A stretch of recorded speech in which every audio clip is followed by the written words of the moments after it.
November 17th, 2017 was any film studio's nightmare. The theatrical release of the lionized and deeply fractured Justice League, Warner Bros.' most expensive endeavor to date, misfired on nearly every major front. Yet what began as the usual tale of ill-fated decisions, failed expectations, and a disappointed fan base eventually transformed into legend and a $70 million wager to rescue one of the worst-received superhero films in memory by restoring its director, reassembling its crew, and doubling its runtime in an unprecedented move by a major studio. And it started with a hashtag. In March of 2016, Warner Bros. Had a problem. Justice League was only a month out from starting production when the film's precursor, Batman v Superman, was released to dismal reviews, critical of, among other things, its dark tone and sluggish pace.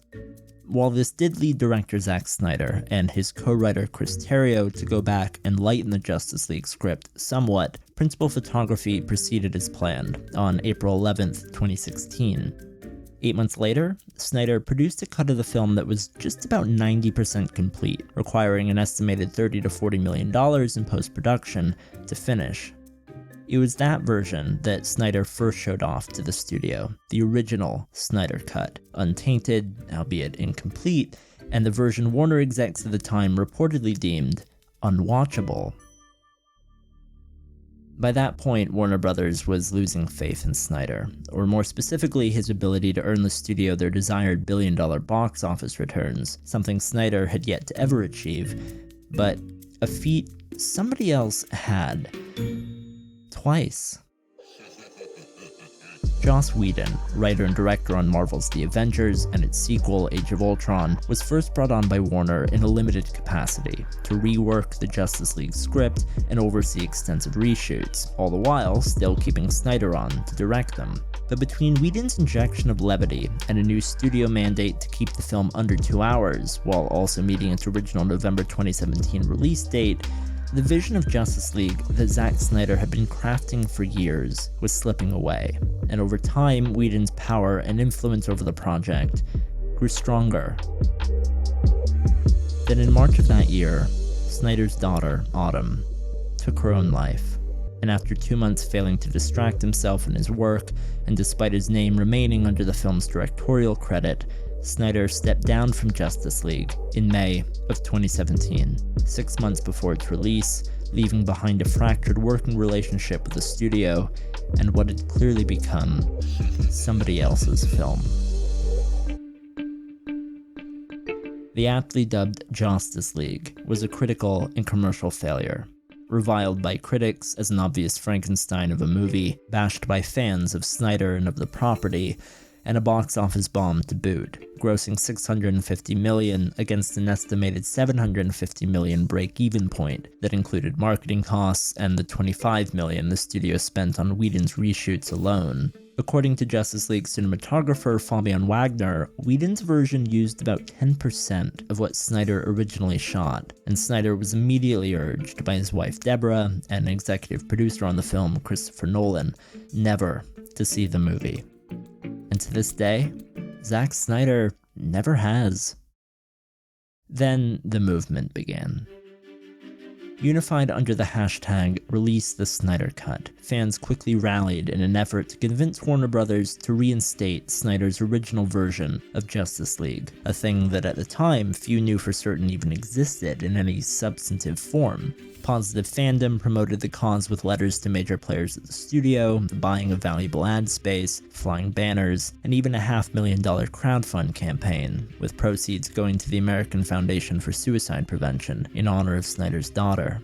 While an uglier side of the movement existed too, harassing online anyone who disagreed with them. But over time, stars like Jason Momoa and Ray Fisher and others began to endorse the film, combating many industry insiders who at the time swore Warner Bros. Would simply never pay the cost of releasing, let alone finishing, a version of a film they had little faith in to begin with. But then in March of 2019, Zack Snyder showed off this. An image officially confirming the existence of a true Justice League Snyder Cut to the world. His legitimization was followed immediately by endorsements from Gal Gadot and Ben Affleck, and then by an offer from Warner Brothers to quote-unquote try again, but Zack Snyder said no.